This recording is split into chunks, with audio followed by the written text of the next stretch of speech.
Hello प्यारे बच्चों, आज की क्लास में हम लोग पढ़ेंगे ऑर्गेनिक केमिस्ट्री का एक बहुत ही इंपॉर्टेंट सेक्शन है name reaction. JEE mains, JEE advance और नीट के पॉइंट ऑफ व्यू से बहुत ही इंपॉर्टेंट है। इसमें स्टार्टिंग मटेरियल आपको सिर्फ गिवन होता है, यानी रिएक्टेंट गिवन होगा, रिएजेंट गिवन होगा और आपसे प्रोडक्ट के बारे में पूछेगा और बीच में मैकेनिज्म के बारे में पूछेगा। तो वो हमें कैसे करना है, तो पहली बात रिएक्टेंट से प्रोडक्ट कैसे बनेगा उसकी मैं आपको डायरेक्ट ट्रिक बताऊंगा और फिर उसके बाद में आपको मैकेनिज्म जो सुटेबल जो प्रॉपर तरीका होता है मैकेनिज्म का स्टेप वाइज वो मैं आपको करके बताऊंगा। तो चलिए सबसे पहले शुरू करते हैं haloform name reaction. Haloform basically carbonyl compound की बहुत ही इंपॉर्टेंट रिएक्शन है। तो इसमें होता क्या है, सबस्ट्रेट रिएक्टेंट क्या होता है आपका मिथाइल कार्बोनिल, राइट, और रिएजेंट क्या होता है NaOH बेस और हेलोजन। दोनों को आपस में इनको मिक्स किया जाता है रिएक्टेंट और रिएजेंट को, और प्रोडक्ट बनता है सोल्ट ऑफ मोनोकार्बोक्सिलिक एसिड और साथ में हेलोफॉर्म। हेलोफॉर्म जो कि इस हेलोजन से आया है। हेलोजन अगर क्लोरीन है तो क्लोरोफॉर्म, हेलोजन अगर ब्रोमीन है तो ब्रोमोफॉर्म और अगर आयोडीन है तो आयोडोफॉर्म। ये कलरलेस लिक्विड होता है, ये येलोविश लिक्विड होता है और ये येलो सॉलिड होता है, राइट। अब प्रोडक्ट हमें डायरेक्टली कैसे असाइन करना है वो हम देखेंगे। सबसे पहले आप देखें कि जो रिएक्टेंट गिवन है, रिएक्टेंट कैसा हो जो ये रिएक्शन देगा, तो मिथाइल कार्बोनिल होना चाहिए और साथ में ये जो R ग्रुप है वो क्या हो सकता है, वो एल्काइल हो सकता है, वो एराइल होगा तो श्योरली वो हेलोफॉर्म रिएक्शन देगा। तो फिर अलग ग्रुप होगा तो क्या होगा, उसके लिए हम अभी आगे बात करेंगे। तो जितना जैसा जैसा मैं बताता जा रहा हूं उसको आप स्टेप वाइज समझते जाएं, ठीक है। ज्यादा अभी नहीं सोचना है, जैसे मैं बताता जा रहा हूं आप उसको वैसे वैसे फॉलो अप ले। तो डायरेक्ट सबसे पहले डायरेक्ट प्रोडक्ट कैसे असाइन करेंगे वो बताऊंगा, फिर मैकेनिज्म के बारे में बताऊंगा। तो प्रोडक्ट कैसे असाइन करना है, तो मिथाइल जो कार्बोनिल गिवन है उसमें मिथाइल और कार्बोनिल का पार्टीशन कीजिए और ये जो CH3 है ये किसमें चला जाएगा, हेलोफॉर्म में। और ये जो CO है इससे पहले बनाइए आप क्या, RCOOH, इसका पहले आप बनाइए एसिड। और ये जो NaOH है जिसको आप जानते हैं कि ये बेस भी है, होता है बेस है, ये एसिड बेस रिएक्शन कराइए और इससे क्या बन जाएगा, इसका सोल्ट। तो इस तरह से आप डायरेक्टली प्रोडक्ट असाइन कर सकते हैं। आगे बढ़ते हैं, इसमें आगे है function of NaOH and X2 यानी हेलोजन का और NaOH का इसमें फंक्शन क्या है वो देखेंगे। देख लीजिए, मेरी बात को सुने। हमें रिएक्टेंट क्या होना चाहिए, रिएजेंट क्या होना चाहिए, इसकी जानकारी, इसकी इंफॉर्मेशन अच्छे से होनी चाहिए किसी पर्टिकुलर नेम रिएक्शन के लिए। तो रिएक्टेंट मिथाइल कार्बोनिल होगा, रिएजेंट NaOH बेस या और भी बेस चल जाएगा, KOH ले सकते हो, कैल्शियम हाइड्रोक्साइड ले सकते हो, बेरियम हाइड्रोक्साइड ले सकते हो और साथ में हेलोजन, ये रिएजेंट होगा। तो इसका फंक्शन क्या है हेलोफॉर्म रिएक्शन में वो मैं आपको बताने वाला हूं। तो सबसे पहले मैं बताऊं कि NaOH का क्या फंक्शन है। तो इस रिएक्शन के अंदर NaOH एक तो बेस की तरह यूज होगा, एक्ट एज बेस, एक तो बेस की तरह यूज होगा। बेस क्या होता है, जो H+ लेता है, मतलब H+ एक्सेप्ट करेगा। इस रिएक्शन में ये OH- एक तो H+ एक्सेप्ट करेगा और दूसरा क्या फंक्शन है इसका, एक्ट एज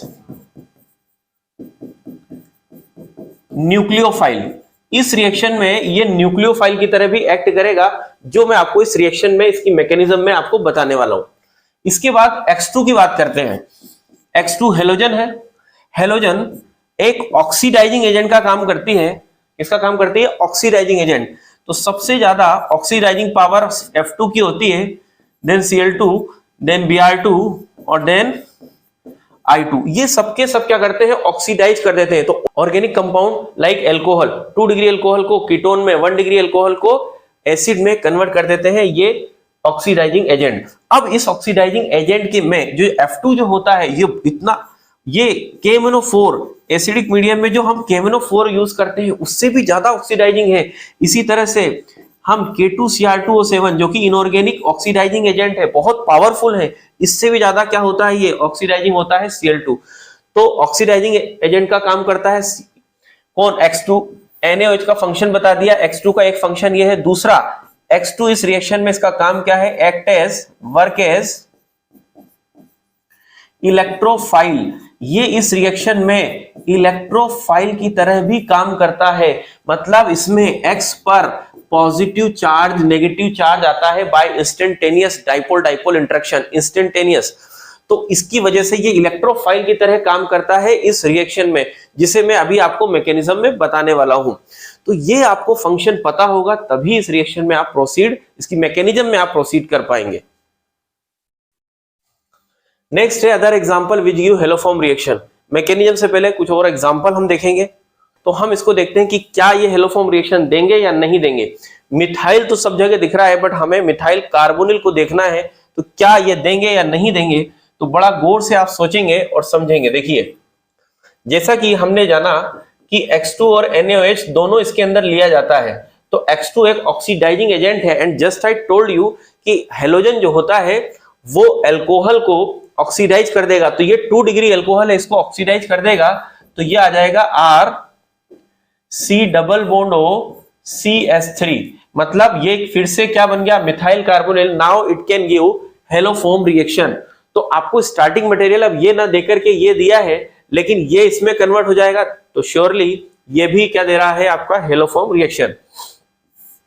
क्या ये देगा हेलोफॉर्म रिएक्शन? सोचो जल्दी से।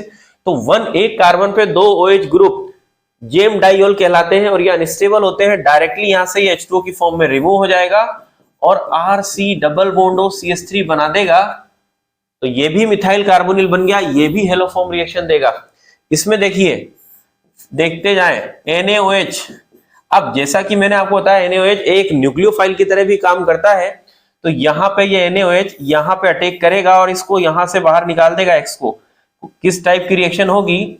SN2 टाइप की रिएक्शन होगी, और क्या बन जाएगा, RCHOH ये तो इसकी तरह स्टार्टिंग मटेरियल इसकी तरह बन गया है। तो देखिए, ये भी हेलोफॉर्म रिएक्शन देगा, क्योंकि ये फाइनली यहां पहुंच जाता है।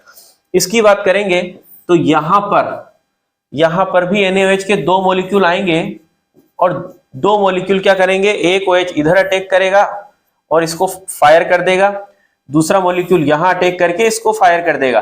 तो 2 OH ग्रुप फिर आ जाएंगे, और जो फाइनली किसमें कन्वर्ट हो जाएंगे, RCOCH3 में। तो ये सारे दिखने में मिथाइल कार्बोनिल जैसे नहीं है, इनडायरेक्टली दिया हुआ है, बट ये कन्वर्ट किसमें हो जाता है, इसमें, by using of these reagent.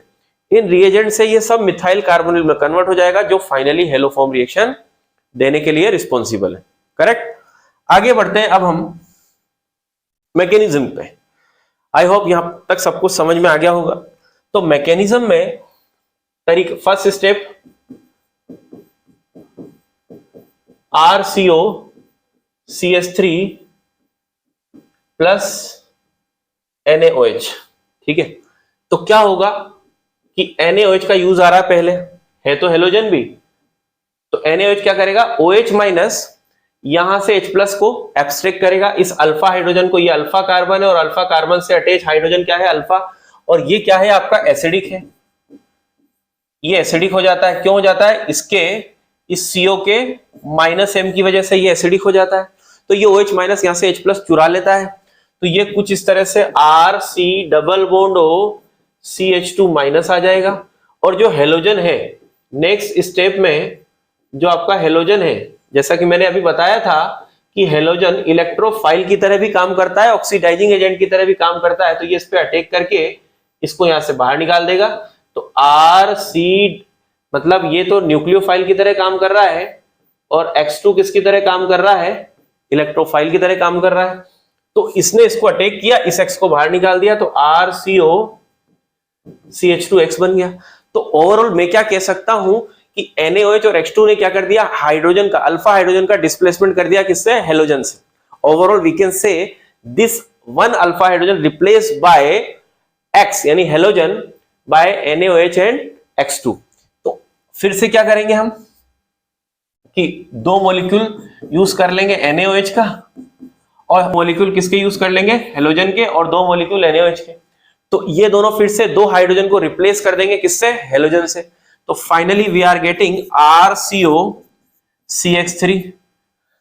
तो अभी तक अगर मैं पूछूं आपसे कि how many NaOH consume in this reaction, तो NaOH के 1 मोल यहां कंज्यूम हुआ, 2 मोल यहां कंज्यूम हुए।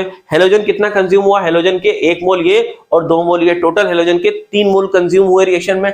अब क्या होगा, अब हमारे पास जो NaOH है, NaOH में जो OH माइनस है, अब यहाँ पे OH माइनस किसकी तरह काम कर रहा है, एक्ट एज न्यूक्लियोफाइल। क्यों? क्योंकि कार्बोनिल कंपाउंड की कैरेक्टरिस्टिक रिएक्शन है कौन सी, nucleophilic addition. It act as electrophile, act as electrophile, carbonyl electrophile है, ये न्यूक्लियोफाइल है, अटैक कर देगा। अटैक किया तो क्या आएगा, RCO माइनस। जैसे ही इस पॉजिटिव पे इसने अटैक किया, यहां से पाई बॉन्ड टूट जाएगा, ये ब्रेक हो जाएगा, यहाँ पे नेगेटिव आ गया और यहाँ पे OH अटैच हो गया और इधर CH3, ये हो गया nucleophilic addition. Now this electron pair is shared, ये शेयर हो जाएगा किसको, CH3 को। क्यों, CH3 is also act as good living group, ये किसकी तरह काम करेगा, act as good living group. CH3 एक गुड लिविंग ग्रुप है, गुड लिविंग ग्रुप है, तो यहां से क्या बनेगा हमारे पास finally, RC double bond OH plus CH3 minus. Good living group कौन है, क्यों है, क्योंकि क्लोरीन, ब्रोमीन, आयोडीन, ये तीनों क्या लगाएंगे इस पर, -M लगाएंगे, जिसकी वजह से नेगेटिव स्टेबल हो जाएगा। That's why it act as good living group. Weak base है ये, वीक बेस क्या होते हैं, एक अच्छे लिविंग ग्रुप होते हैं। तो अब क्या होगा, यहां से फाइनली ये एसिड है, ये बेस है, तो क्या होगी, AB reaction, acid base reaction, और एसिड बेस रिएक्शन होगी तो फाइनली हमें मिल जाएगा RCO माइनस और बेस के Na+ के साथ सोल्ट, और ये आ जाएगा प्लस CHX3। तो ये हेलो फॉर्म रिएक्शन है। अब इसमें क्वेश्चन क्या पूछता है कि हेलो फॉर्म रिएक्शन में NaOH के कितने मोल कंज्यूम हुए, राइट। तो NaOH के मोल देखिए, अभी तक एक, यहाँ पे 2, 3 और एक चौथा, ये 4 मोल NaOH के कंज्यूम हुए हैं। हेलोजन के कितने मोल कंज्यूम हुए, हेलोजन के 1 और 2 ये हो गए, टोटल 3 मोल कंज्यूम हुए हैं। कितनी बार एसिड बेस रिएक्शन हुई है, एसिड बेस रिएक्शन एक बार यहां होगी, फिर उसके बाद में 2 मॉलिक्यूल और NaOH के थे तो 2 बार यहां हुई, तो टोटल 3 टाइम्स AB रिएक्शन हुई, राइट। 4 टाइम NaOH ने कौन सी रिएक्शन की, nucleophilic addition reaction, right. Halogen के 3 मॉलिक्यूल यहां पे कंज्यूम हुए। तो इस तरह से हेलो फॉर्म की मैकेनिज्म आप यहां पे देखेंगे।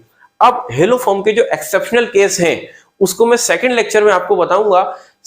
जो एक्सेप्शनल केस है वो IIT एडवांस में किस तरह से उस पे क्वेश्चन बनता है वो आपको बताऊंगा। आज के लिए इतना ही, wish you all the best.